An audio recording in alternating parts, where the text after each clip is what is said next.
Chapter 9. Now in the 12th month, that is the month of Adar, on the 13th day of the same, when the king's commandment and his decree drew near to be put in execution, in the day that the enemies of the Jews hoped to have power over them, though it was turned to the contrary, that the Jews had rule over them that hated them, the Jews gathered themselves together in their cities throughout all the provinces of the king Ahasuerus,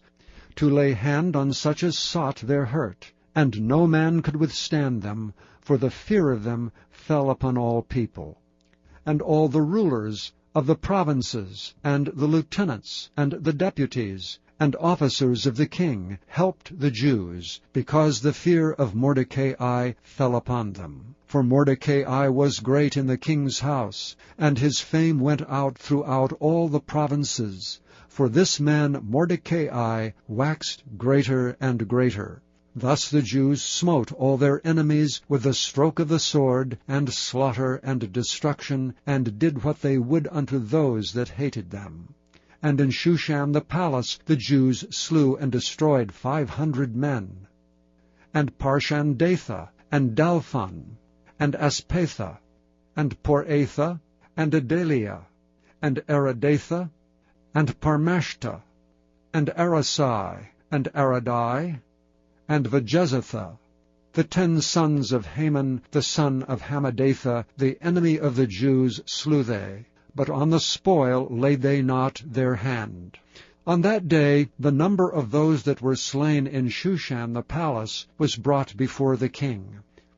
And the king said unto Esther the queen, The Jews have slain and destroyed 500 men in Shushan the palace, and the 10 sons of Haman. What have they done in the rest of the king's provinces? Now what is thy petition, and it shall be granted thee, or what is thy request further, and it shall be done?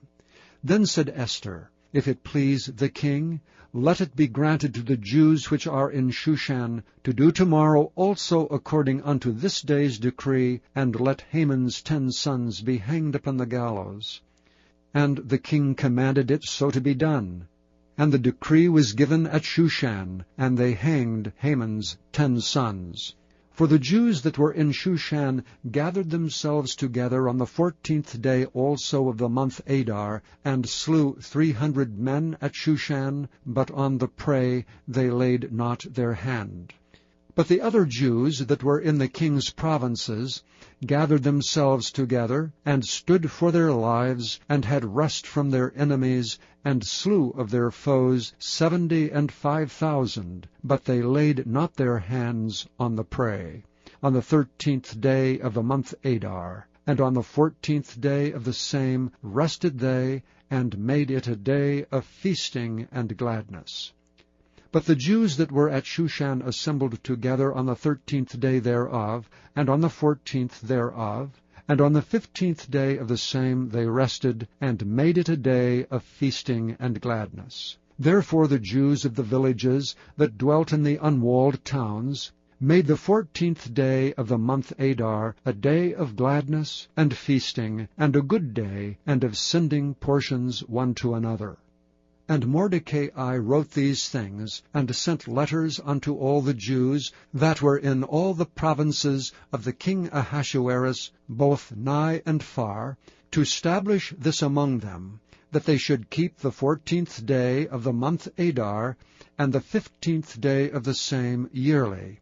as the days wherein the Jews rested from their enemies, and the month which was turned unto them from sorrow to joy, and from mourning into a good day, that they should make them days of feasting and joy, and of sending portions one to another, and gifts to the poor. And the Jews undertook to do as they had begun, and as Mordecai had written unto them. Because Haman the son of Hammedatha the Agagite, the enemy of all the Jews, had devised against the Jews to destroy them, and had cast pur, that is the lot, to consume them and to destroy them. But when Esther came before the king, he commanded by letters that his wicked device, which he devised against the Jews, should return upon his own head, and that he and his sons should be hanged on the gallows.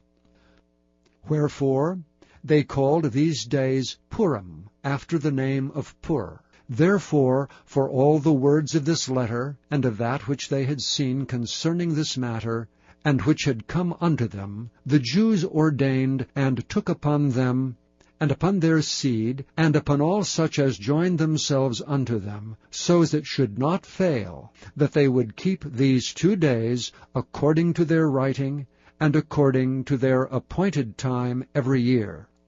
and that these days should be remembered and kept throughout every generation, every family, every province, and every city, and that these days of Purim should not fail from among the Jews, nor the memorial of them perish from their seed.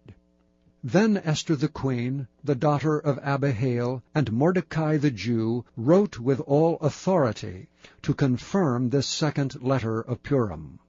And he sent the letters unto all the Jews, to the 127 provinces of the kingdom of Ahasuerus, with words of peace and truth, to confirm these days of Purim, in their times appointed, according as Mordecai the Jew and Esther the queen had enjoined them, and as they had decreed for themselves and for their seed the matters of the fastings and their cry. And the decree of Esther confirmed these matters of Purim, and it was written in the book.